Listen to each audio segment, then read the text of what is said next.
कदी किसी चीज़ की लोड़ नहीं पई।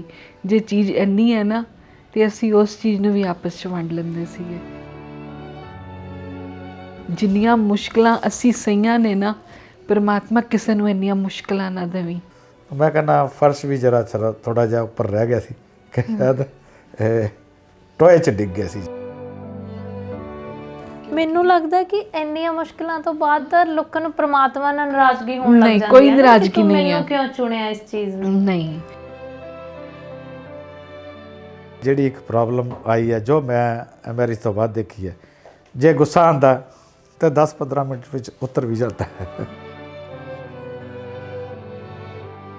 ਮੈਂ ਤਾਂ ਇਹ ਕਹਾਂ ਵੀ ਜੇ ਜੁਆਇੰਟ ਫੈਮਿਲੀ ਵੀ ਨਾ ਹੁੰਦੀ ਤੇ ਸ਼ਾਇਦ ਮੈਂ ਇਕੱਲਾ ਥਿੜਕ ਜਾਂਦਾ।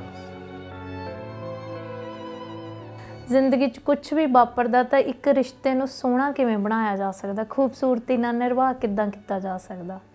ठीक है, मैं सोचती हाँ कि गलत गल्लां भी हो जांदियां ने, पर जे अपनी जिंदगी कड्ढनी है ना तो फिर वो गलत गल्लां नूं छड्डना पैंदा। कि हुण मतलब 5-5:30 वज गए ने तो चाह इकबाल सिंह ने बना के पियानी है। ईवन मैनूं पानी भी पिया दिंदे सी, मैनूं रोटी भी खवा दिंदे सीगे। और इन्ना वधिया बंदा कित्थों लभणा थोड़े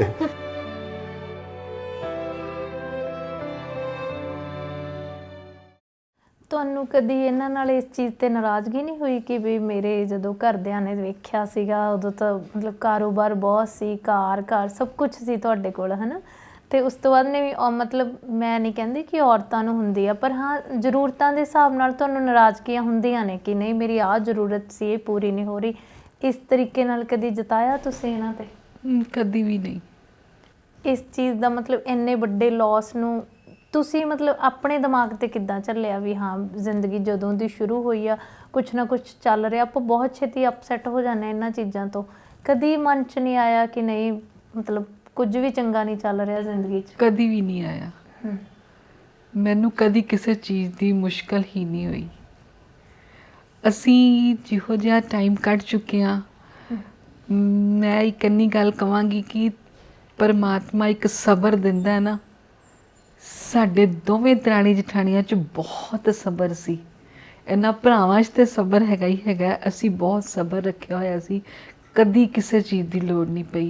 जे चीज़ इन्नी है ना तो असी उस चीज़ नूं भी आपस च वंड लैंदे सीगे। कदी मुश्किल ही नहीं हुई। और मैं तुहानूं भैणां दी तारीफ दे चुकी हाँ, उन्होंने ने मैनूं कदी मुश्किल च पैण ही नहीं दिता। और मैं अज तक मैं नाल देखांगी नहीं, लेकिन तुसी पुछ लो अज तक कदी कोई चीज़ नहीं मंगी। हाँ, गल्लां च किसी वेले मूँह चों ऐ निकल जांदा वै भी इहदी चीज़ की लोड़ हैगी है। तो मेरियां कुड़ियां, मेरी सानिया, मेरी वड्डी बेटी है ना, वो हुण आफ्टर मैरिज फिर वो कैनेडा चली गई। वो हुण कैनेडा वै। ਇਹ भी बहुत अच्छे ने, तो मेरिया बच्चियां, मेरी सुखमनी और मेरी सानिया भी बहुत अच्छी ने। तो मेरी बेटी सानी का हसबैंड सरबजीत सिंह तो परिवार भी बहुत अच्छा है। मेरिया भैणां भी बहुत अच्छियां ने। मेरा सारा परिवार एडा चंगा है कि मैं रब के हथ जोड़दी हाँ कि रब्बा किसी नूं कदी मुश्किल च ना पावी। जिन्नियां मुश्किलां असी सहियां ने ना, परमात्मा किसी नूं इन्नियां मुश्किलां ना देवी।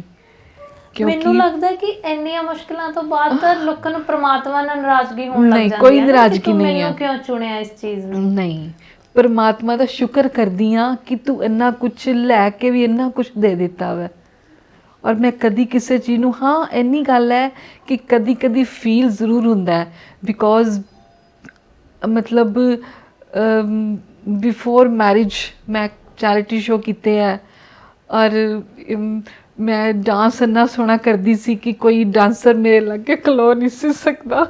कि मैं मतलब पंजाबी गिद्धा भंगड़ा बहुत वधिया पांदी सीगी। ते पर आफ्टर मैरिज जे मैं कदी पैर मतलब एक मेरे पैर की भी प्रॉब्लम है ना, एंकल फिक्सिंग है ना, एंकल दी फिक्स है बिल्कुल। ते मतलब मैं डांस नहीं कर सकती। पर मेरिया बेटियां मेरिया जाना ने वो कहंदियां ने फिर की हो गया, तुसी नहीं एक पैर चुक सकते, एक पैर नाल ते कर लेंदे हो ना। मैनू मेरिया बेटियां बहुत ज़्यादा सबर दिंदियां ने, बेटियां भी ते मेरा हसबैंड भी। मेरा घर वाला भी बहुत चंगा जे। ਮੈਂ ਤੁਸੀਂ ਇੰਨੀ ਗੱਲ ਕਹੀ ਹੈ ਕਿ ਵੀ ਹੁੰਦਾ ਹੈ ਮਨ ਦੇ ਵਿੱਚ, ਲੇਕਿਨ ਮੇਰੇ ਮਨ 'ਚ ਕਦੀ ਨਹੀਂ ਆਇਆ। ਮੈਂ ਰੱਬ ਅੱਗੇ ਸ਼ੁਕਰ ਕਰਦੀ ਹਾਂ ਕਿ ਪਰਮਾਤਮਾ, ਜੇ ਤੂੰ ਮੇਰੀਆਂ 4 ਚੀਜ਼ਾਂ ਖੋਲੀਆਂ ਨੇ ਨਾ, ਤੇ ਤੂੰ ਮੈਨੂੰ 4 ਹੋਰ ਦੇ ਦਿੱਤੀਆਂ ਨੇ। ਇੰਨਾ ਸ਼ੁਕਰਾਨਾ ਵੀ ਮੈਨੂੰ ਲੱਗਦਾ ਕਿਸੇ ਦੇ ਅੰਦਰ ਹੁੰਦਾ ਹੈ ਨਾ। ਨਹੀਂ, ਮੈਂ ਨਾ ਕਦੀ ਫੀਲ ਨਹੀਂ ਕੀਤਾ। ਔਰ ਸੱਚੀ ਮੇਰਾ ਸਮਾਈਲਿੰਗ ਫੇਸ ਹੈ। ਜੇ ਮੇਰੇ ਮਨ 'ਚ ਕੁਝ ਹੁੰਦਾ ਵੀ ਹੈ ਨਾ, ਤੇ ਮੇਰੇ ਫੇਸ ਤੋਂ ਕੋਈ ਵੀ ਨਹੀਂ ਸਮਝ ਸਕਦਾ ਕਿ ਇਹਦੇ ਮਨ 'ਚ ਕੀ ਗੱਲ ਲੱਗੀ ਹੈ। ਈਵਨ ਹਾਂ, ਇਹਨਾਂ ਨਾਲ ਗੱਲ ਜ਼ਰੂਰ ਕਰ ਸਕਦੀ ਹਾਂ ਮੈਂ। ਕਈ ਵਾਰੀ ਇਹ ਵੀ ਆਉਂਦੇ ਨੇ ਘਰ, ਤੇ ਜਦੋਂ ਫਿਰ ਬੈਠ ਕੇ ਖਾਣਾ ਖਾ ਲਈਦਾ ਤੇ ਫਿਰ ਮੇਰੇ ਮੂੰਹ 'ਚੋਂ ਗੱਲ ਨਿਕਲਦੀ। ਅਦਰਵਾਈਜ਼ ਕਿਸੇ ਨੂੰ ਪੁੱਛ ਲਓ, ਮੇਰਾ ਹਮੇਸ਼ਾ ਸਮਾਈਲਿੰਗ ਫੇਸ ਰਹਿੰਦਾ ਜੇ। ਮੇਰਾ ਮਤਲਬ ਮੈਂ ਸਮਾਈਲ ਨਹੀਂ ਛੱਡਦੀ। ਕਿਉਂ ਛੱਡਾਂ ਮੈਂ ਸਮਾਈਲ? ਜੇ ਰੱਬ ਨੇ ਕੁਝ ਨਹੀਂ ਦਿੱਤਾ ਤੇ ਕੁਝ ਦੇ ਵੀ ਤਾਂ ਦਿੱਤਾ ਨਾ। ਮੈਂ ਇਹਦੇ ਵਿੱਚ ਇਹ ਕਹਿ ਸਕਦਾ ਕਿ ਆਫਟਰ ਐਕਸੀਡੈਂਟ ਜੋ ਡਾਕਟਰਸ ਨੇ ਕਿਹਾ ਬਈ ਇਸ ਤਰ੍ਹਾਂ ਸੁਭਾਅ 'ਚ ਚੇਂਜਸ ਆਏਗਾ, ਡਿਫਰੈਂਟ ਮੋਡਸ ਮਤਲਬ ਕਹਿ ਲਓ ਵੀ ਆਉਣਗੇ, ਚੇਂਜ ਹੁੰਦਾ ਰਹੇਗਾ ਥੋੜ੍ਹੇ ਟਾਈਮ ਬਾਅਦ। ਮੈਂ ਇਹ ਕਹਾਂ ਵੀ ਜਿੱਥੇ ਤੱਕ ਇਹਦੇ ਪੇਰੈਂਟਸ ਦੇ ਫੈਮਿਲੀ ਦਾ ਸਵਾਲ ਹੈ, ਉਹਨਾਂ ਨੇ ਤਾਂ ਅਬਜ਼ਰਵ ਕੀਤਾ ਹੀ ਹੈ ਜਾਂ ਕਰਦੇ ਹੀ ਨੇ। ਲੇਕਿਨ ਮੈਂ ਇਹ ਵੀ ਕਹਾਂਗਾ ਕਿ ਮੇਰੇ ਫਾਦਰ ਸਾਹਿਬ, ਭਾਈ ਸਾਹਿਬ ਅਤੇ ਜਿਹੜੇ ਭਾਬੀ ਜੀ ਜਾਂ ਸਾਰੇ ਫੈਮਿਲੀ, ਮਤਲਬ ਇੱਧਰ ਦੀ ਫੈਮਿਲੀ ਨੇ ਵੀ ਉਸ ਚੀਜ਼ ਨੂੰ ਅਬਜ਼ਰਵ ਰਹਿੰਦੇ ਹੋਏ, ਜੇ ਕਦੀ ਕੋਈ ਗਲਤੀ ਹੋਈ ਹੈ ਤਾਂ ਉਹਨੂੰ ਕਦੀ ਚਿਤਾਰਿਆ ਨਹੀਂ, ਕਦੀ ਸਾਹਮਣੇ ਨਹੀਂ ਆਉਣ ਦਿੱਤਾ। ਕਦੀ ਮੈਨੂੰ ਸ਼ਾਇਦ ਅੱਜ ਗੱਲ ਹੋ ਰਹੀ ਹੈ ਜਾਂ ਕਿਸ ਤਰ੍ਹਾਂ ਵੀ ਐਕਸੀਡੈਂਟ ਤਾਂ ਮੂਮੈਂਟ ਯਾਦ ਆ ਰਹੇ ਨੇ, ਤੇ ਤਾਂ ਸ਼ਾਇਦ ਮੇਰਾ ਖਿਆਲ ਹੈ ਵੀ ਇੱਕ ਤਰ੍ਹਾਂ ਨਾਲ ਹੈ ਤਾਂ ਬਹੁਤ ਵੱਡਾ ਇੰਸੀਡੈਂਟ, ਉੱਥੋਂ ਬੜੇ ਮੋੜ ਆਏ, ਲੇਕਿਨ ਸ਼ਾਇਦ ਡਿਫਰੈਂਟ ਮੋਡ ਕਰਕੇ ਅਸੀਂ ਉਹਨੂੰ ਮੇਰਾ ਖਿਆਲ ਯਾਦ ਵੀ ਨਹੀਂ ਕਰਦੇ। ਜਦੋਂ ਕਿ ਕਿਤੇ ਇਸ ਤਰ੍ਹਾਂ ਤੁਸੀਂ ਗੱਲ ਕਰਦੇ ਹੋ ਤਾਂ ਹੀ ਸ਼ਾਇਦ ਯਾਦ ਕਰਦੇ। ਨੋਰਮੈਲਿਟੀ ਦੇ ਵਿੱਚ ਕਦੀ ਅਸੀਂ ਮਹਿਸੂਸ ਨਹੀਂ ਕਰਦੇ, ਜਦ ਕਿ ਉਸ ਲੋਸ ਤੋਂ ਬਾਅਦ, ਐਕਸੀਡੈਂਟ ਦਾ ਕਹਿ ਲਓ ਲੋਸ ਤੋਂ ਬਾਅਦ, ਫਾਈਨੈਂਸ਼ੀਅਲੀ ਸਾਰਾ ਕੁਝ ਬੜੇ ਡਿਫਰੈਂਟ ਤਰ੍ਹਾਂ ਦੇ ਸਰਕਮਸਟਾਂਸਿਸ 'ਚੋਂ ਗੁਜ਼ਰੇ ਆ।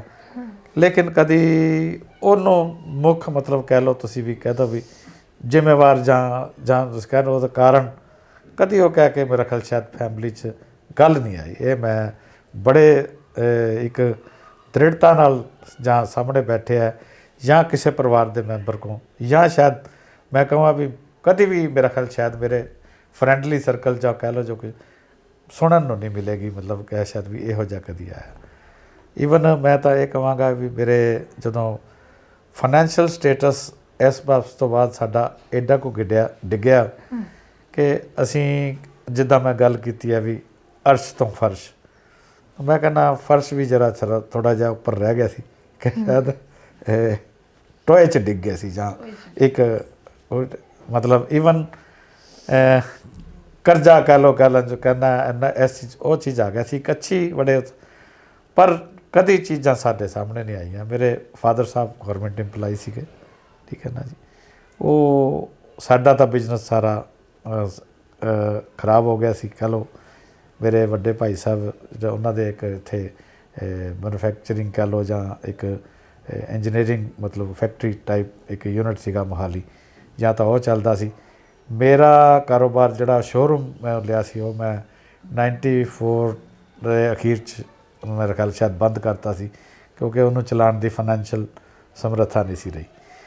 ਲੇਕਿਨ ਟਾਈਮ ਟੂ ਟਾਈਮ ਕੁਛ ਥੋੜ੍ਹਾ ਟਾਈਮ ਫਿਰ ਮਤਲਬ ਮੈਂ ਲਾਈਫ 'ਚ ਉਸ ਤੋਂ ਬਾਅਦ ਇਹ ਕਹਿ ਸਕਦਾ ਕਿ ਕੰਮ ਕੀਤੇ ਜਾਂ ਜੋਬਸ ਦਾ ਨਾਮ ਮੇਰਾ ਖਿਆਲ ਮੈਂ ਜ਼ਿੰਦਗੀ 'ਚ ਜੋਬਸ ਕਰਦੇ ਹੋਏ ਵੀ ਮੈਂ ਜੋਬਸ ਦਾ ਨਾਮ ਨਹੀਂ ਆਉਂਦਾ ਮੇਰੇ ਜ਼ੁਬਾਨ 'ਤੇ, ਕਿਉਂਕਿ ਮੈਂ ਜਦੋਂ ਵੀ ਕਿਸੇ ਨਾਲ ਆਪਣਾ ਬਿਜ਼ਨਸ ਕੀਤਾ ਜਾਂ ਮੈਂ ਕਿਸੇ ਹੋਰ ਨਾਲ ਕੰਮ ਕੀਤਾ ਤਾਂ ਸ਼ਾਇਦ ਉਹ ਇੰਨੀਆਂ ਕੁ ਅੱਛੀਆਂ ਟਰਮਸ 'ਤੇ ਕੰਮ ਹੋਇਆ ਕਿ ਮੈਂ ਇਹ ਨਹੀਂ ਕਹਿ ਸਕਦਾ ਕਿ ਮੈਂ ਨੌਕਰੀ ਵੀ ਕੀਤੀ ਹੈ। ਬੜਾ ਅੱਛੇ ਵੱਡੇ ਸਰਕਲ 'ਚ ਮਤਲਬ ਮੈਂ ਕਹਿ ਲਓ, ਲੇਕਿਨ ਉਹ ਸੈਟਲਮੈਂਟਸ 'ਤੇ ਕੰਮ ਹੁੰਦਾ ਸੀ। ਬੜਾ ਅੱਛਾ ਰੁਤਬਾ ਮਿਲਦਾ ਸੀ, ਬੜਾ ਅੱਛਾ ਮਾਣ ਸਨਮਾਨ ਮਿਲਦਾ ਸੀ। ਅਤੇ ਸ਼ਾਇਦ ਇੱਕ ਦੋ ਜਗ੍ਹਾ ਕਿਤੇ ਕਹੋ ਬਈ ਕਿਤੇ ਨਾ ਕਿਤੇ ਕਿਸੇ ਕੰਮ 'ਚ ਸ਼ਾਇਦ ਸਾਡੀਆਂ ਹੀ ਗਲਤੀਆਂ ਰਹੀਆਂ, ਅਸੀਂ ਨਾ ਕਰ ਸਕੇ ਉਹਨੂੰ ਪੂਰਾ, ਜਾਂ ਕਿਸ ਤਰ੍ਹਾਂ ਇਹਦੇ ਵਿੱਚ ਨੈਗੇਟਿਵਿਟੀ, ਮੈਂ ਵੀ ਕਹੂੰਗਾ ਨੈਗੇਟਿਵਿਟੀ ਅਤੇ ਪੋਜ਼ੀਟਿਵਿਟੀ ਦੋਨੋਂ ਹੀ ਕਾਊਂਟ ਕਰਦੀਆਂ, ਜਿਨ੍ਹਾਂ ਕਰਕੇ ਕਈ ਵਾਰੀ ਕਿਸੇ ਦੂਸਰੇ ਦੇ ਪੈਰਾਮੀਟਰ ਦੇ ਮੁਤਾਬਕ ਕੰਮ ਨਹੀਂ ਕਰ ਸਕਦੇ। ਬਿਲਕੁਲ। ਇਹਨਾਂ 'ਚ ਸਭ ਤੋਂ ਖੂਬਸੂਰਤ ਤੁਹਾਨੂੰ ਕੀ ਲੱਗਦਾ? ਸਭ ਤੋਂ ਖੂਬਸੂਰਤ ਚੀਜ਼ ਇਹ ਹੈ ਜੀ, ਬਾਕੀ ਮੈਂ ਹੋਰ ਕਿਸੇ 'ਚ ਨਹੀਂ ਜਾਂਦਾ। ਮੇਰੇ ਗੱਲ ਹੈ ਵੀ ਜਿਹੜੀ ਇੱਕ ਪ੍ਰੋਬਲਮ ਆਈ ਹੈ ਜੋ ਮੈਂ ਮੈਰਿਜ ਤੋਂ ਬਾਅਦ ਦੇਖੀ ਹੈ, ਜੇ ਗੁੱਸਾ ਆਉਂਦਾ ਤਾਂ 10-15 ਮਿੰਟ ਵਿੱਚ ਉਤਰ ਵੀ ਜਾਂਦਾ ਹੈ। ਨਹੀਂ, ਕੁਝ ਕੁ ਚੀਜ਼ਾਂ ਹੁੰਦੀਆਂ ਵੀ ਮਤਲਬ ਇਹ ਚੀਜ਼ ਹੈ ਜੋ ਇਹਨਾਂ 'ਚ ਸਭ ਤੋਂ ਵੱਖ ਹੈ ਨਾ, ਤਾਂ ਤੁਹਾਨੂੰ ਕੀ ਲੱਗਦਾ? ਸਭ ਤੋਂ ਵੱਖ ਹੈ ਮਿਲਣਸਾਰ ਹੈ, ਹਸਮੁਖ ਹੈ ਹਰ ਕਿਸੇ ਨੂੰ। ਮੇਰਾ ਖਿਆਲ ਹੈ ਵੀ ਕੋਈ ਵੀ ਆਵੇ, ਕੋਈ ਵੀ ਮਿਲੇ, ਤਾਂ ਮੇਰਾ ਖਿਆਲ ਹੈ ਸ਼ਾਇਦ ਇੰਝ ਲੱਗਦਾ ਵੀ ਜਿੱਦਾਂ ਦਿਲੋਂ ਮਿਲਦੀ ਹੈ, ਦਿਲੋਂ ਮਿਲਦੀ। ਕਦੀ ਤੁਸੀਂ ਐਕਸਪ੍ਰੈਸ ਕੀਤਾ ਇਹਨਾਂ ਨੂੰ ਵੀ ਮਤਲਬ ਉਹ ਚੀਜ਼ ਸੀ ਜਿਹਨੇ ਮੈਨੂੰ ਹਮੇਸ਼ਾ ਮਨ 'ਚ ਮੇਰੇ 'ਚ ਰੱਖਿਆ ਕਿ ਇਹਨੂੰ ਛੱਡਣਾ ਨਹੀਂ ਹੈ ਨਾ, ਕਿ ਉਹ ਆਏ ਇੱਕ ਨਹੀਂ ਜੀ ਚੀਜ਼ ਦਿਮਾਗ 'ਚ, ਮੈਂ ਛੱਡਣ ਦਾ ਕੀ ਸੋਚਾਂ, ਆਏ ਨਹੀਂ ਦਿਮਾਗ 'ਚ ਜਿਹੜਾ ਪਤਾ ਨਹੀਂ। ਇਸ ਨੂੰ ਮੈਂ ਤਾਂ ਗੁਰੂ ਮਹਾਰਾਜ ਦੀ ਬਖਸ਼ਿਸ਼ ਹੀ ਕਹਾਂਗਾ ਬਸ। ਇਸ ਤੋਂ ਵੱਧ ਸ਼ਾਇਦ ਮੈਂ ਕੁਝ ਕਹਿ ਹੀ ਨਹੀਂ ਸਕਦਾ, ਤਾਂ ਮੈਂ ਇਹਦਾ ਜਵਾਬ ਤਾਂ ਦੇਵਾਂ ਜੇ ਦਿਮਾਗ 'ਚ ਆਇਆ ਹੋਵੇ। ਮੈਮ ਤੁਹਾਨੂੰ ਘੁੰਮਣ ਫਿਰਨ ਦਾ ਸ਼ੌਂਕ ਹੈ? ਬਹੁਤ ਜ਼ਿਆਦਾ। ਇਹ ਲੈ ਕੇ ਜਾਂਦੇ ਸੀ ਹਾਂ, ਤੁਹਾਨੂੰ? ਲੈ ਜਾਂਦੇ ਆ, ਲੈ ਜਾਂਦੇ। ਕਦੀ ਇਹਨਾਂ ਨੇ ਕਿਤੇ ਜਾਣ ਤੋਂ ਨਾ ਨਹੀਂ ਕੀਤੀ। ਜੇ ਦੇਖੋ ਜੀ, ਇਹ ਸਾਰੇ ਵਿੱਚ ਦੇ ਵਿੱਚ ਇਹਦਾ ਇਹ ਮੈਂ ਜਵਾਬ ਦਿੰਦਾ ਕਿ ਬੜੀ ਇਸ ਮੂਮੈਂਟ ਤੋਂ ਬਾਅਦ ਵੀ ਅਸੀਂ ਬਹੁਤ ਮਤਲਬ ਮਾੜੇ ਤਾਂ ਨਹੀਂ ਕਹੂੰਗਾ, ਬਹੁਤ ਕਹਿ ਲਓ ਵੀ ਸਟਰਗਲ ਵਾਲੇ ਦਿਨ ਵੀ ਦੇਖੇ, ਬਹੁਤ ਅੱਛਾ ਸਿਸਟਮ ਵੀ ਰਿਹਾ। ਬਹੁਤ ਅਸੀਂ ਆਪਣੇ ਫੈਮਿਲੀ ਦੇ ਵਿੱਚ ਅਸੀਂ ਜਿੱਦਾਂ ਇਹ ਤੁਹਾਨੂੰ ਦੱਸਿਆ ਵੀ ਇਹ 4 ਸਿਸਟਰਸ ਨੇ, ਉਹ ਤਾਂ ਸਾਡੀ ਐਸੀ ਫੈਮਿਲੀ ਬੌਂਡਿੰਗ ਰਹੀ ਹੈ ਕਿ ਅਸੀਂ 8 ਸਾਲ ਕਿਤੇ ਨਾ ਕਿਤੇ ਜ਼ਰੂਰ ਘੁੰਮਣ ਜਾਂਦੇ ਸੀ।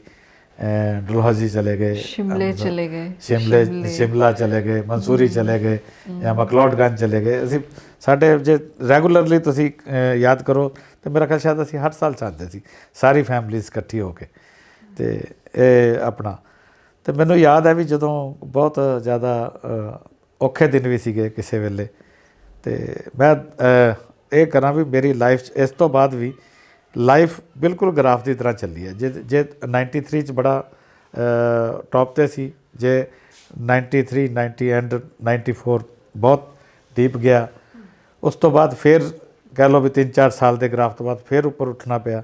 ਮੈਂ ਫਿਰ ਆਈ ਥਿੰਕ ਮੈਨੂੰ ਯਾਦ ਹੈ ਵੀ 99 ਦੇ ਵਿੱਚ ਮੈਂ ਦੁਬਾਰਾ ਫਿਰ ਆਪਣਾ ਕਾਰ ਐਕਸੈਸਰੀ ਦਾ ਜਿਹੜਾ ਮੇਰਾ ਕਾਰ ਆਡੀਓ ਦਾ ਕੰਮ ਸੀ ਪੰਜਾਬ ਦੀ ਮਾਰਕੀਟ ਹੋਲਸੇਲ ਦਾ, ਮੈਂ ਫਿਰ ਦੁਬਾਰਾ ਉਹ ਸ਼ੁਰੂ ਕੀਤਾ।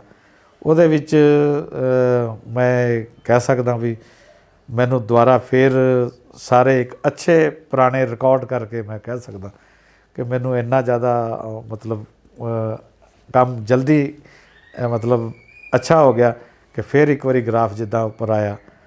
ਬਟ ਮੈਂ ਲਾਈਫ 'ਚ ਮਹਿਸੂਸ ਕੀਤੀ ਹੈ, ਮੈਂ ਅੱਵਲ ਤਾਂ ਗੁਰੂ ਗ੍ਰੰਥ ਸਾਹਿਬ ਤੋਂ ਇਲਾਵਾ ਕਿਸੇ ਨੂੰ ਮੈਂ ਮੰਨਦਾ ਨਹੀਂ, ਲੇਕਿਨ ਜੇ ਕੁਝ ਦੇਖਿਆ ਜਾਏ ਜਾਂ ਪਤਾ ਨਹੀਂ ਕੋਈ ਐਸਾ ਕਾਰਨ ਸੀਗਾ ਕਿ ਜੋ ਦੇਖਣ ਦੇ ਵਿੱਚ ਆਇਆ ਕਿ 3-4 ਸਾਲ ਕੰਮ ਬਹੁਤ ਅੱਛਾ ਰਹਿੰਦਾ ਸੀ, ਅਤੇ ਉਸ ਤੋਂ ਬਾਅਦ ਫਿਰ ਇੱਕ ਕੋਈ ਨਾ ਕੋਈ ਪ੍ਰੋਬਲਮ ਆ ਜਾਂਦੀ ਸੀ ਕਿ ਉਹ 3-4 ਸਾਲ ਦਾ ਜਿਹੜਾ ਅਰਨ ਕੀਤਾ ਹੋਇਆ ਕਹਿ ਲਓ ਜਾਂ ਕੁਝ ਇਹ ਕੀਤਾ ਹੋਇਆ, ਉਹ ਗ੍ਰਾਫ ਡਿੱਗਣਾ ਸ਼ੁਰੂ ਹੋ ਜਾਂਦਾ ਸੀ।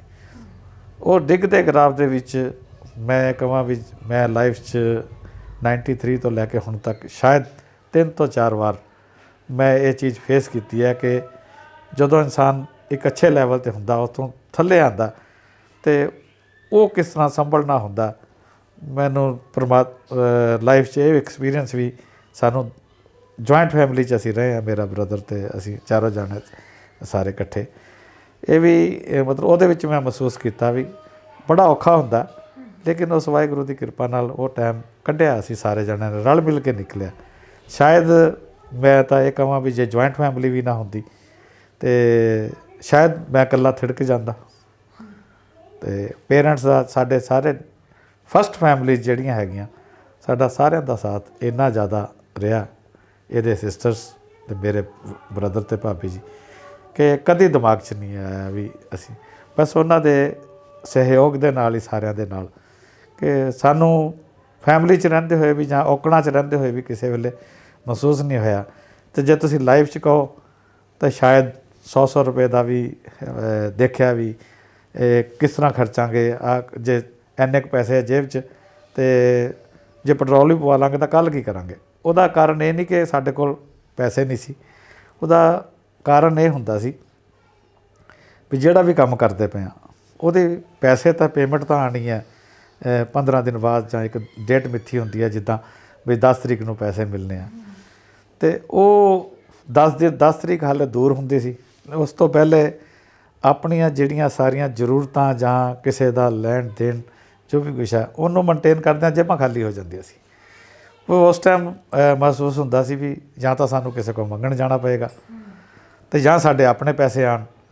ਉਹ ਦੌਰ ਮਤਲਬ ਕਾਫੀ ਵਾਰੀ ਮਤਲਬ ਸਾਡੇ ਸਾਹਮਣੇ ਫੇਸਿੰਗ 'ਚ ਆਇਆ ਕਿ ਆਪਣੇ ਪੈਸੇ ਆਉਣ ਲਈ ਹਾਲੇ ਦਿਨ ਨੇ ਅਤੇ ਜੇਬਾਂ ਖਾਲੀ। ਅਤੇ ਉਹ ਦਿਨਾਂ ਨੂੰ ਬੜਾ ਚੰਗੇ ਐਕਸਪੀਰੀਅੰਸ ਵੀ ਉਹਦੇ ਵਿੱਚ ਮਿਲੇ ਆ, ਬੜੇ ਮੈਂ ਕਹਾਂਗਾ ਵੀ ਬਿਟਰ ਐਕਸਪੀਰੀਅੰਸ ਵੀ ਮਿਲੇ ਆ ਨੀਅਰ ਐਂਡ ਮਤਲਬ ਕਹਿ ਲਓ ਆਪਣੇ ਹੀ ਸਰਕਲ ਦੇ ਵਿੱਚੋਂ। ਉਹ ਸਾਰਾ ਰਲਿਆ ਮਿਲਿਆ ਸਾਡਾ ਜਿਹੜਾ ਹੈ ਇਹ ਅਸੀਂ ਮਹਿਸੂਸ ਕੀਤਾ ਕਿ ਉਹਦੇ ਵਿੱਚ ਬਾਕੀ ਇੱਕ ਇਸ ਤਰ੍ਹਾਂ ਹੈ ਵੀ ਇੱਕ ਲਾਈਫ 'ਚ ਮੈਨੂੰ ਜਦੋਂ ਉਹੋ ਜਿਹੇ ਟਾਈਮ 'ਤੇ ਮੇਰੇ ਬਿਜ਼ਨਸ ਲਈ ਕਹਿ ਲਓ ਜਾਂ ਘਰ ਦੇ ਕਿਸੇ ਦਿੱਕਤ ਲਈ ਕਹਿ ਲਓ ਮੈਨੂੰ ਲੋੜ ਪਈ ਤਾਂ ਮੈਂ ਸ਼ਾਇਦ ਆਪਣੇ ਮੈਰਿਜ 'ਤੇ ਸਭ ਤੋਂ ਵਿਚਕਾਰ ਮੈਂ ਪਿੱਛੇ ਲੈ ਕੇ ਜਾ ਰਿਹਾ ਇਹਨੂੰ ਗੱਲ ਨੂੰ, ਜਦੋਂ ਮੈਰਿਜ ਹੋਈ ਹੈ ਉਦੋਂ ਸ਼ਾਇਦ ਮੇਰੇ ਪੇਰੈਂਟਸ ਸੀ ਜਾਂ ਮੇਰੇ ਇਹਨਾਂ ਦੇ ਪੇਰੈਂਟਸ ਨੂੰ ਕੋਈ ਡਿਮਾਂਡ ਨਹੀਂ ਸੀ ਵੀ ਅਸੀਂ ਕੀ ਲੈਣਾ ਜਾਂ ਕੀ ਨਹੀਂ।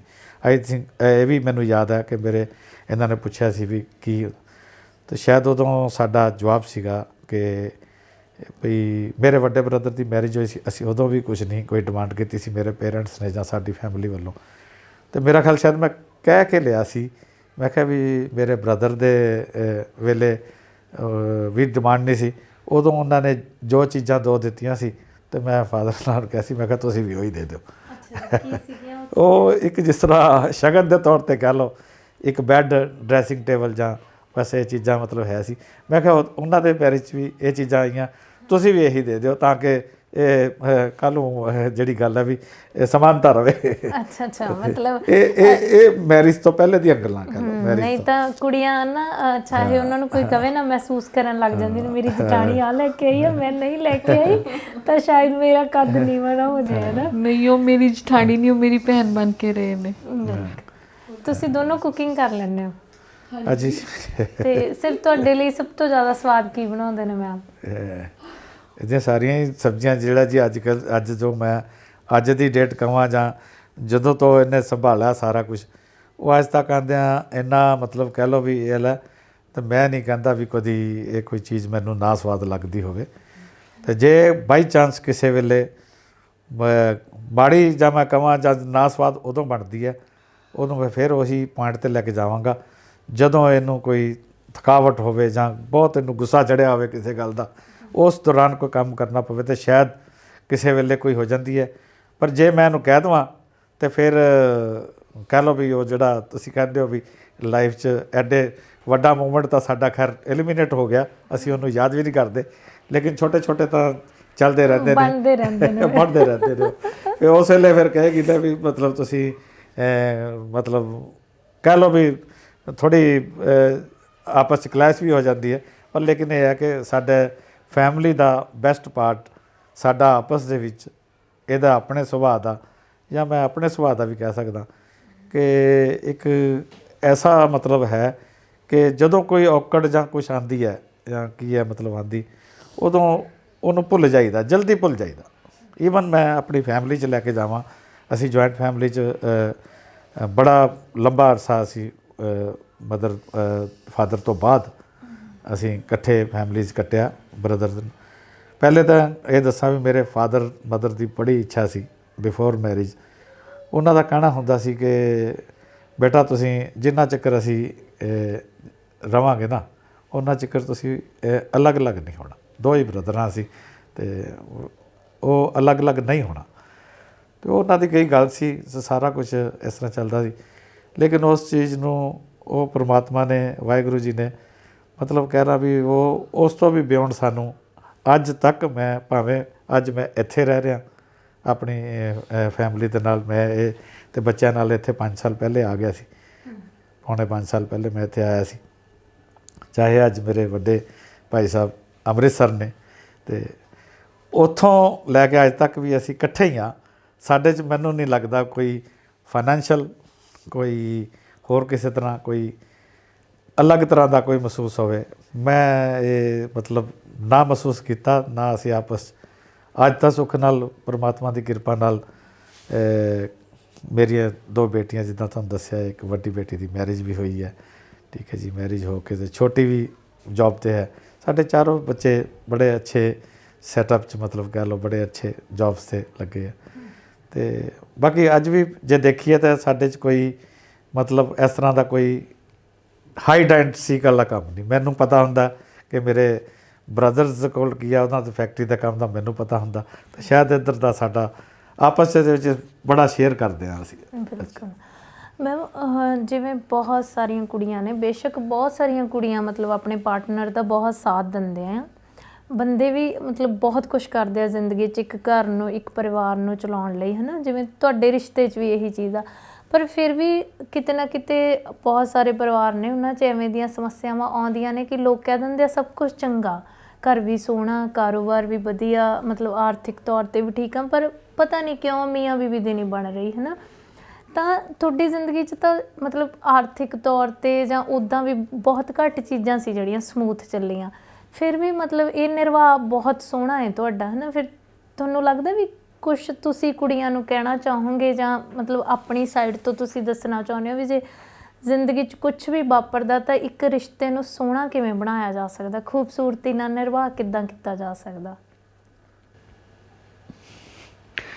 ਨਹੀਂ, ਖੂਬਸੂਰਤੀ ਨਾਲ ਨਿਰਵਾਹ ਤਾਂ ਕੀਤਾ ਜਾ ਸਕਦਾ ਹੈ ਕਿ ਜੇ ਘਰ ਵਾਲਾ ਕੋਈ ਗਲਤ ਗੱਲ ਵੀ ਕਵੇ ਨਾ, ਉਹਨੂੰ ਕਹੋ ਫੇਰ ਕੀ ਹੋ ਗਿਆ। ਅੱਛਾ। ਕਿ ਜੇ ਘਰ ਵਾਲਾ ਕੁਛ ਨਹੀਂ ਦਿੰਦਾ ਤੇ ਕੁਛ ਦਿੰਦਾ ਵੀ ਤੇ ਹੈ ਨਾ। ਜੇ ਘਰ ਮਿਲਿਆ, ਬੱਚੇ ਮਿਲੇ ਨੇ, ਘਰ ਦੇ ਵਿੱਚ ਉਹਨੇ ਪਿਆਰ ਦਿੱਤਾ ਹੁੰਦਾ, ਇਹ ਮੈਂ ਕਹਿ ਸਕਦੀ ਕਿ ਮੇਰਾ ਘਰ, ਤੇ ਫਿਰ ਘਰ ਲਈ ਦੇਗਾ ਤੇ ਅਸੀਂ ਇੰਨੀ ਗੱਲ ਕਹਿ ਸਕਦੇ ਹਾਂ ਨਾ। ਠੀਕ ਹੈ, ਮੈਂ ਸੋਚਦੀ ਹਾਂ ਕਿ ਗਲਤ ਗੱਲਾਂ ਵੀ ਹੋ ਜਾਂਦੀਆਂ ਨੇ, ਪਰ ਜੇ ਆਪਣੀ ਜ਼ਿੰਦਗੀ ਕੱਢਣੀ ਹੈ ਨਾ ਤਾਂ ਫਿਰ ਉਹ ਗਲਤ ਗੱਲਾਂ ਨੂੰ ਛੱਡਣਾ ਪੈਂਦਾ। ਜੇ ਗਲਤ ਗੱਲਾਂ ਨਹੀਂ ਛੱਡਾਂਗੇ ਤੇ ਅਸੀਂ ਵੀ ਕਈ ਵਾਰੀ ਗਲਤ ਗੱਲਾਂ ਕਰ ਦਿੰਦੇ ਹਾਂ। ਇਹ ਨਹੀਂ ਕਿ ਸਾਡੇ ਮੂੰਹ 'ਚੋਂ ਗਲਤ ਗੱਲਾਂ ਨਹੀਂ ਨਿਕਲਦੀਆਂ, ਲੇਡੀਜ਼ ਦੇ ਮੂੰਹ 'ਚੋਂ ਵੀ ਗਲਤ ਗੱਲਾਂ ਨਿਕਲ ਜਾਂਦੀਆਂ ਨੇ, ਅਤੇ ਜੇ ਘਰ ਵਾਲੇ ਨੇ ਵੀ ਕੁਛ ਕਹਿ ਦਿੱਤਾ, ਉਹਨੂੰ ਭੁੱਲ ਜਾਣਾ ਚਾਹੀਦਾ। ਤੁਹਾਡੀਆਂ ਬੇਟੀਆਂ ਦੀ ਜ਼ਿਆਦਾ ਅਟੈਚਮੈਂਟ ਕਿਹਦੇ ਨਾਲ ਆ? ਜ਼ਿਆਦਾ ਅਟੈਚਮੈਂਟ ਇਸ ਤਰ੍ਹਾਂ ਹੈ ਕਿ ਅਟੈਚਮੈਂਟ ਤਾਂ ਮੈਂ ਨਹੀਂ ਕਹਿ ਸਕਦੀ, ਸੌਰੀ, ਕਿਉਂਕਿ ਦੋਨਾਂ ਨਾਲ ਬਹੁਤ ਪਿਆਰ ਕਰਦੀਆਂ ਨੇ, ਪਰ ਉਹ ਮੇਰੀ ਗੱਲਾਂ ਜ਼ਿਆਦਾ ਸੁਣ ਲੈਂਦੀਆਂ ਨੇ। ਮੈਂ ਬਿਲਕੁਲ ਇਸੇ ਲਈ ਇਹ ਸਵਾਲ ਪੁੱਛਿਆ ਕਿ ਜਦੋਂ ਮਤਲਬ ਕੋਈ ਵੀ ਬੱਚਾ ਕਿਸੇ ਦੂਜੇ ਘਰ 'ਚ ਜਾਂਦਾ ਹੈ ਨਾ, ਕੋਈ ਗਲਤੀ ਕਰਦਾ, ਤਾਂ ਲੋਕੀ ਹਮੇਸ਼ਾ ਕਹਿਣਗੇ ਕਿ ਮਤਲਬ ਖਾਨਦਾਨ 'ਤੇ ਦੁਨੀਆ ਚਲੀ ਜਾਂਦੀ ਹੈ ਨਾ, ਕਿ ਚੰਗੇ ਖਾਨਦਾਨ ਦਾ ਬੱਚਾ ਹੈ ਜਾਂ ਮਾੜੇ ਖਾਨਦਾਨ ਦਾ, ਲੋਕੀ ਇੱਥੋਂ ਤੱਕ ਤੁਹਾਨੂੰ ਤਾਨੇ ਮਿਹਣੇ ਦਿੰਦੇ ਆ।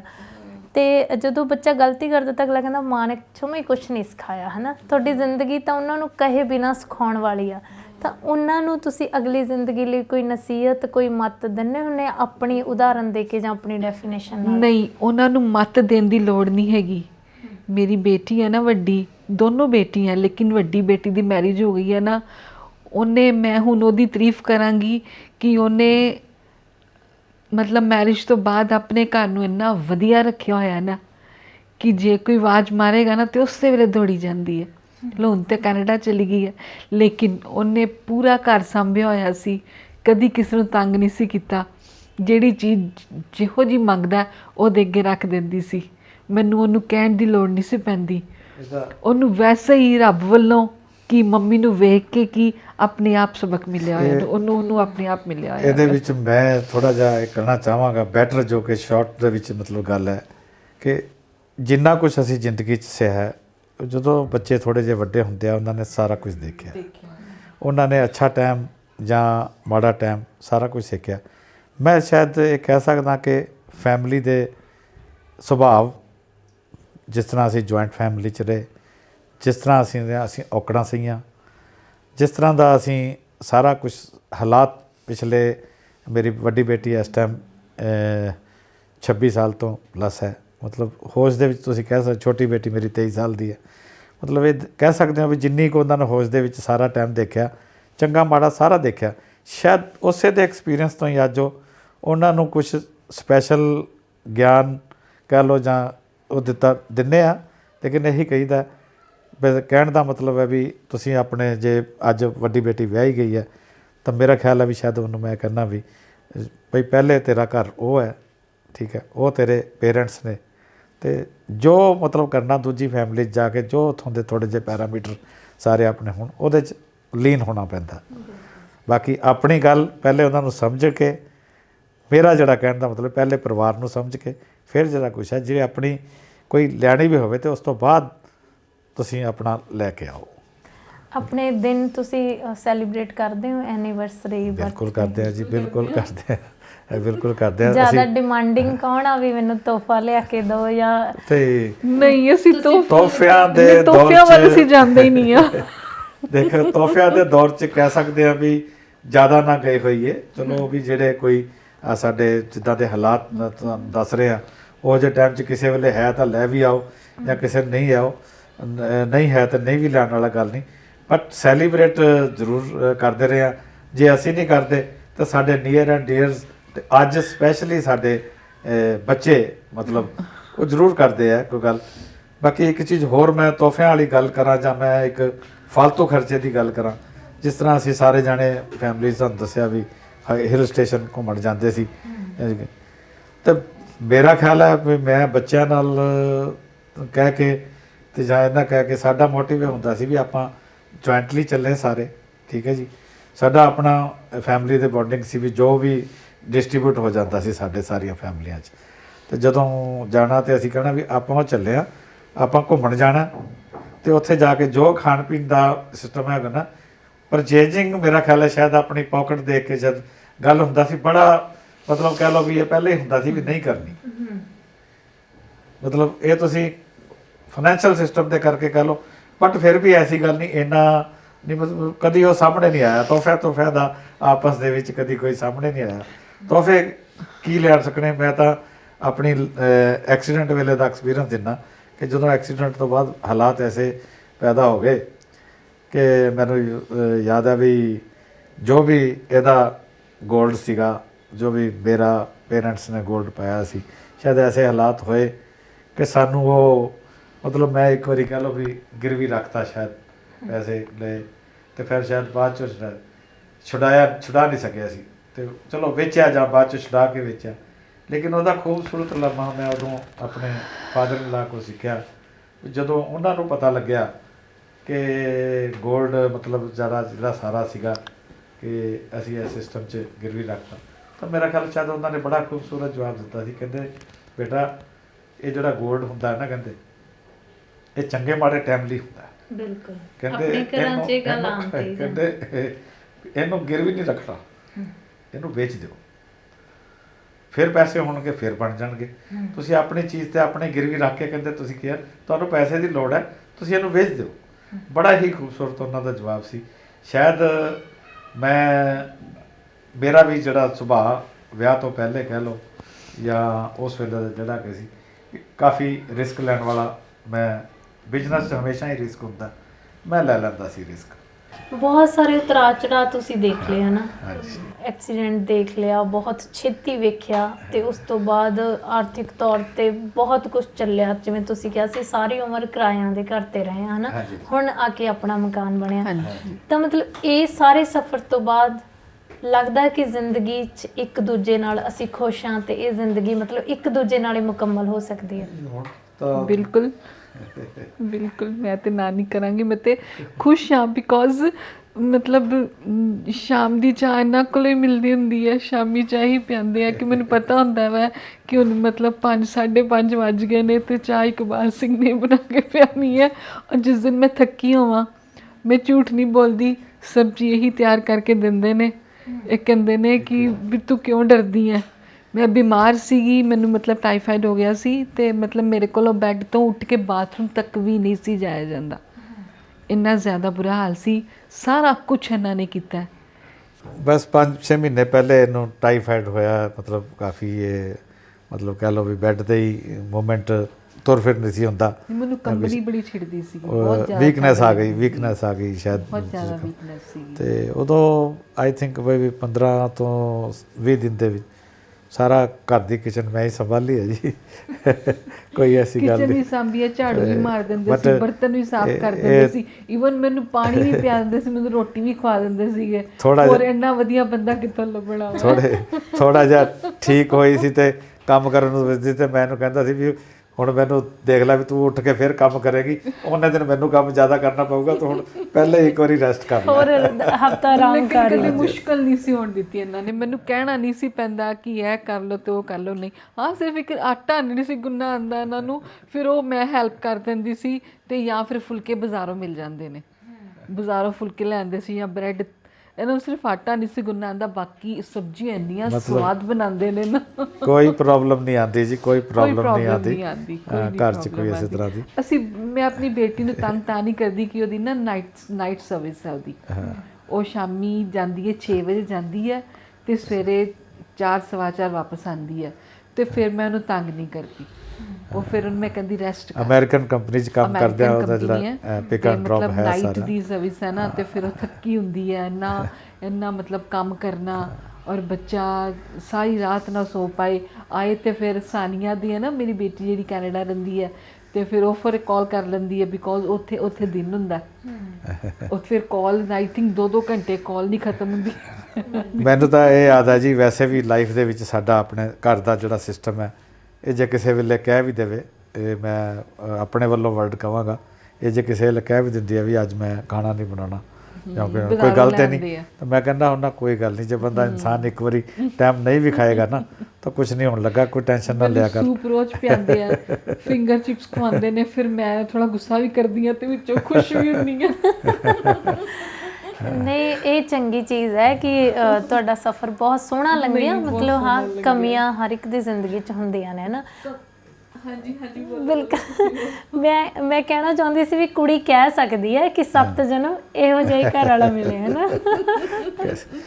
ਮੈਂ ਇਹ ਦੱਸ ਰਿਹਾ ਜੀ ਕਿ ਇਹ ਜਿਹੜਾ ਜਿੱਦਾਂ ਆਪਾਂ ਕਹਿੰਦੇ ਆ ਨਾ ਕਿ ਐਕਸਪੀਰੀਅੰਸ ਤੋਂ ਹੀ ਕਈ ਚੀਜ਼, ਮੈਂ ਕਹਿੰਦਾ ਐਕਸਪੀਰੀਅੰਸ ਤੋਂ ਹੀ ਸੁਭਾਅ ਚੇਂਜ ਹੁੰਦੇ ਨੇ। ਫੈਮਿਲੀ ਦੇ ਵਿੱਚ ਹੀ ਐਡਜਸਟ ਕਰਦਿਆਂ ਉਹਨੂੰ ਸੰਭਾਲ ਕੇ ਰੱਖਣ ਦਿਆਂ ਕਹਿਣ ਵੀ ਆਪਣੇ ਜਦੋਂ ਸੁਭਾਅ ਚੇਂਜ ਹੁੰਦੇ ਨੇ ਉਹ ਕਿ ਇਸ ਤਰ੍ਹਾਂ ਮਤਲਬ ਹੁੰਦੇ ਨੇ ਚੇਂਜ। ਮੇਰਾ ਕਹਿਣਾ ਇਹ ਹੈ, ਮੈਂ ਆਪਣਾ ਇਹ ਸੋਚ ਸਕਦਾ ਵੀ ਜਿੱਦਾਂ ਇੱਕ ਮੈਂ ਤੁਹਾਨੂੰ ਵਿਆਹ ਵੇਲੇ ਦਾ ਜਾਂ ਆਲੇ ਦੁਆਲੇ ਐਡਾ ਵੱਡਾ ਲੋਸ ਮਤਲਬ ਫਾਈਨੈਂਸ਼ੀਅਲ ਸਾਰਾ ਕੁਝ ਕਰਦੇ ਹੋਏ, ਉਸ ਤੋਂ ਬਾਅਦ ਜੇ ਕਦੀ ਕਿਸੇ ਵੇਲੇ ਕੋਈ ਗੱਲ ਯਾਦ ਹੈ ਨਾ, ਮਤਲਬ ਮੈਨੂੰ ਕੋਈ ਗੱਲ ਕਰਦਾ, ਕੋਈ ਲੋਸ ਹੋ ਜਾਏ, ਕੋਈ ਛੋਟਾ ਮੋਟਾ ਕੋਈ ਲੋਸ ਹੋ ਜਾਂਦਾ ਜਾਂ ਕੋਈ ਹੋਰ ਕੁਛ ਚੀਜ਼ ਹੋ ਜਾਂਦੀ ਹੈ ਜਾਂ ਕੋਈ ਚੀਜ਼ ਟੁੱਟ ਜਾਂਦੀ ਹੈ ਜਾਂ ਹੋਰ ਕੋਈ ਹੁੰਦੀ ਹੈ, ਤੇ ਮੇਰਾ ਖਿਆਲ ਹੈ ਸ਼ਾਇਦ ਮੇਰੇ ਮੂੰਹ ਤੋਂ ਇਹ ਨਿਕਲਦਾ ਕੋਈ ਗੱਲ ਨਹੀਂ। ਈਵਨ ਮੇਰੇ ਐਡੇ ਵੱਡੇ ਐਕਸੀਡੈਂਟ ਤੋਂ ਬਾਅਦ 2-4 ਵਾਰ ਫਿਰ 2-3 ਵਾਰ ਕਿਤੇ ਨਾ ਕਿਤੇ ਕੋਈ ਗੱਡੀ ਵੱਜਦੀ ਹੈ ਜਾਂ ਕੁਛ ਹੁੰਦੀ ਹੈ, ਜਾਂ ਮੈਨੂੰ ਇਹ ਯਾਦ ਆ ਵੀ ਮੈਂ ਸਭ ਤੋਂ ਪਹਿਲੇ ਜਾ ਕੇ ਇਹ ਕਹਿੰਦਾ ਵੀ ਕੋਈ ਸੱਟ ਤਾਂ ਨਹੀਂ ਲੱਗੀ। ਜੇ ਕੋਈ 5-10 ਹਜ਼ਾਰ 15 ਹਜ਼ਾਰ ਦਾ ਸ਼ਾਇਦ ਕੋਈ ਕਿਸੇ ਦਾ ਵੀ ਕਿੰਨੇ ਦਾ ਵੀ ਕੋਈ ਲੋਸ ਹੁੰਦਾ ਤਾਂ ਮੈਂ ਸ਼ਾਇਦ ਉਹਨੂੰ ਮੈਟਰ ਨਹੀਂ ਸਮਝਦਾ, ਚਾਹੇ ਮੇਰੇ ਆਪਣੇ ਨਾਲ ਬੀਤਿਆ ਉਸ ਤੋਂ ਬਾਅਦ, ਚਾਹੇ ਮੈਂ ਕਿਤੇ ਹੋਰ ਕਿਤੇ ਕਿਸੇ ਦਾ ਕਹਾਂ। ਸਭ ਤੋਂ ਪਹਿਲੇ ਮੈਂ ਇਹ ਕਹਿੰਦਾ ਵੀ ਸਾਰੇ ਜਾਣੇ ਠੀਕ ਹੋਣੇ ਚਾਹੀਦੇ ਆ, ਬਾਕੀ ਕੋਈ ਗੱਲ ਨਹੀਂ। ਬਿਲਕੁਲ, ਜੇ ਛੋਟੇ ਛੋਟੇ ਹਾਦਸਿਆਂ ਤੋਂ ਕਈ ਵਾਰ ਤੁਸੀਂ ਬਹੁਤ ਵੱਡੇ ਸਬਕ ਸਿੱਖ ਲੈਂਦੇ ਹੋ ਨਾ, ਅਤੇ ਤੁਸੀਂ ਇੰਨਾ ਸਮਾਂ ਦਿੱਤਾ, ਬਹੁਤ ਸੋਹਣੀਆਂ ਗੱਲਾਂ ਕੀਤੀਆਂ ਨੇ। ਮੈਂ ਹਮੇਸ਼ਾ ਚਾਹੁੰਦੀ ਹੁੰਦੀ ਹਾਂ ਕਿ ਜਦੋਂ ਵੀ ਆਪਾਂ ਕੋਈ ਇੰਟਰਵਿਊ ਖ਼ਤਮ ਕਰਦੇ ਹਾਂ ਨਾ, ਤਾਂ ਉਹਦੇ ਤੋਂ ਬਹੁਤ ਸਾਰੇ ਲੋਕ ਸਿੱਖਣ। ਸਾਨੂੰ ਕਦੀ ਵੀ ਇਹ ਨਹੀਂ ਹੁੰਦਾ ਕਿ ਅਸੀਂ ਉੱਥੇ ਕਿੱਦਾਂ ਦੀ ਪਰਫੋਰਮੈਂਸ ਦਿੱਤੀ, ਜਾਂ ਕਦੀ ਵੀ ਇਹ ਨਹੀਂ ਸੋਚੀਦਾ ਕਿ ਸਾਹਮਣੇ ਵਾਲੇ ਕੀ ਬੋਲਣਾ ਚਾਹੁੰਦੇ ਸੀ ਅਤੇ ਉਹਨਾਂ ਨੇ ਕੀ ਬੋਲਿਆ। ਬਸ ਮਤਲਬ ਦਿਲ 'ਚ ਹਮੇਸ਼ਾ ਇਹੀ ਚੀਜ਼ ਹੁੰਦੀ ਹੈ ਬਸ ਕਿ ਜੋ ਕੋਈ ਸੁਣੇ ਉਹ ਉਹਦੇ 'ਚੋਂ ਚਾਹੇ ਇੱਕ ਸਤਰ 'ਚੋਂ ਸਿੱਖ ਲਵੇ, ਪਰ ਉਹ 'ਚੋਂ ਸਿੱਖੇ। ਅਤੇ ਤੁਹਾਡੇ ਸਫ਼ਰ ਤੋਂ ਸੱਚੀ ਲੋਕ ਸਿੱਖਣਗੇ ਨਾ। ਤੁਹਾਡਾ ਦੋਵਾਂ ਦਾ ਬਹੁਤ ਬਹੁਤ ਧੰਨਵਾਦ ਕਿ ਤੁਸੀਂ ਇੰਨੀਆਂ ਸੋਹਣੀਆਂ ਗੱਲਾਂ ਕੀਤੀਆਂ। ਤੁਹਾਡਾ ਵੀ ਧੰਨਵਾਦ, ਤੁਸੀਂ ਬੜੀਆਂ ਸੋਹਣੀਆਂ ਗੱਲਾਂ ਪੁੱਛੀਆਂ ਨੇ ਅਤੇ ਅਸੀਂ ਜਵਾਬ ਦਿੱਤਾ ਹੈ ਨਾ। Thank you. ਬੜਾ ਖੂਬਸੂਰਤ ਜਿਹਾ ਜੋੜਾ, ਪੂਰਾ 1 ਘੰਟਾ ਉਹਨਾਂ ਨੇ ਬਹੁਤ ਸੋਹਣੀ ਜ਼ਿੰਦਗੀ ਦਾ ਸਫ਼ਰ ਤੁਹਾਡੇ ਨਾਲ ਸਾਂਝਾ ਕੀਤਾ। ਸੋਹਣਾ ਮੈਂ ਇਸ ਲਈ ਕਹਿ ਸਕਦੀ ਹਾਂ ਕਿ ਬਹੁਤ ਸਾਰੇ ਉਤਰਾਅ ਚੜ੍ਹਾਅ ਉਹਨਾਂ ਦੀ ਜ਼ਿੰਦਗੀ 'ਚ ਆਏ, ਪਰ ਕਿਤੇ ਵੀ ਉਹ ਥਿੜਕੇ ਨਹੀਂ। ਕਿਤੇ ਵੀ ਉਹਨਾਂ ਨੇ ਇਹ ਨਹੀਂ ਸੋਚਿਆ ਕਿ ਸਾਡੀ ਜ਼ਿੰਦਗੀ ਇੱਕ ਦੂਜੇ ਤੋਂ ਅਲੱਗ ਰਹਿ ਕੇ ਜ਼ਿਆਦਾ ਖੂਬਸੂਰਤ ਹੋ ਸਕਦੀ ਸੀ। ਮੈਮ ਨੇ ਬਹੁਤ ਸਾਰੇ ਸਰੀਰਕ ਉਤਰਾਅ ਚੜ੍ਹਾਅ ਵੇਖੇ, ਸਰ ਨੇ ਬਹੁਤ ਸਾਰੇ ਆਰਥਿਕ ਉਤਰਾਅ ਚੜ੍ਹਾਅ ਵੇਖੇ, ਪਰ ਹਮੇਸ਼ਾ ਉਹ ਇੱਕ ਦੂਜੇ ਦੇ ਨਾਲ ਸੀ। ਸਾਡੀ ਅੱਜ ਦੀ ਜ਼ਿੰਦਗੀ 'ਚ ਅਸੀਂ ਬਹੁਤ ਛੋਟੀਆਂ ਤਲਖੀਆਂ ਨੂੰ ਲੈ ਕੇ ਕਈ ਵਾਰ ਬਹੁਤ ਵੱਡੇ ਫੈਸਲੇ ਕਰ ਲੈਂਦੇ ਹਾਂ। ਇਹਨਾਂ ਦੀ ਇੱਕ ਕਹਾਣੀ ਵਰਗੀ ਇੱਕ ਛੋਟੀ ਜਿਹੀ ਕਹਾਣੀ ਮੈਂ ਇੱਕ ਵਾਰ ਫੇਸਬੁੱਕ ਤੇ ਪੜ੍ਹੀ ਸੀ, ਜਿੱਥੇ ਇੱਕ ਮੁੰਡੇ ਨੇ ਕੁੜੀ ਨੂੰ ਸਿਰਫ ਇਸ ਲਈ ਛੱਡ ਦਿੱਤਾ ਕਿ ਉਹ ਵਿਆਹ ਤੋਂ ਬਾਅਦ ਐਕਸੀਡੈਂਟ 'ਚ ਆਪਣੀਆਂ ਲੱਤਾਂ ਗਵਾ ਬੈਠੀ ਸੀ। ਸ਼ਾਇਦ ਉਹ ਉਸ ਕੁੜੀ ਦੇ ਸਰੀਰ ਨਾਲੋਂ ਜੇ ਉਹਦੇ ਦਿਲ ਨੂੰ ਜ਼ਿਆਦਾ ਖੂਬਸੂਰਤੀ ਨਾਲ ਦੇਖਦਾ, ਜ਼ਿਆਦਾ ਧਿਆਨ ਨਾਲ ਦੇਖਦਾ, ਤਾਂ ਉਹਨਾਂ ਦਾ ਸਫ਼ਰ ਵੀ ਬਿਲਕੁਲ ਇਸ ਜੋੜੇ ਤਰ੍ਹਾਂ ਹੋ ਸਕਦਾ ਸੀ। ਪਰ ਸਾਡੀ ਤਰਾਸਦੀ ਹੈ ਕਿ ਕਈ ਵਾਰੀ ਅਸੀਂ ਸਰੀਰ ਨੂੰ ਦਿਲਾਂ ਨਾਲੋਂ ਜ਼ਿਆਦਾ ਅਹਿਮੀਅਤ ਦਿੰਦੇ ਹਾਂ, ਪਰ ਵਿਆਹ ਵਰਗੇ ਰਿਸ਼ਤੇ 'ਚ ਹਮੇਸ਼ਾ ਦਿਲਾਂ ਨੂੰ ਅਹਿਮੀਅਤ ਦੇਣੀ ਚਾਹੀਦੀ ਹੈ, ਹਮੇਸ਼ਾ ਸੀਰਤਾਂ ਨੂੰ ਅਹਿਮੀਅਤ ਦੇਣੀ ਚਾਹੀਦੀ ਹੈ। ਫਿਰ ਤੁਹਾਡੀ ਜ਼ਿੰਦਗੀ ਸੱਚੀ ਖੂਬਸੂਰਤ ਹੋ ਜਾਂਦੀ ਹੈ। ਅਗਲੀ ਵਾਰ ਫਿਰ ਤੋਂ ਇੱਕ ਖੂਬਸੂਰਤ ਜੋੜੇ ਨਾਲ ਮਿਲਾਂਗੇ। ਤਦ ਤੱਕ ਲਈ ਸਤਿ ਸ਼੍ਰੀ ਅਕਾਲ।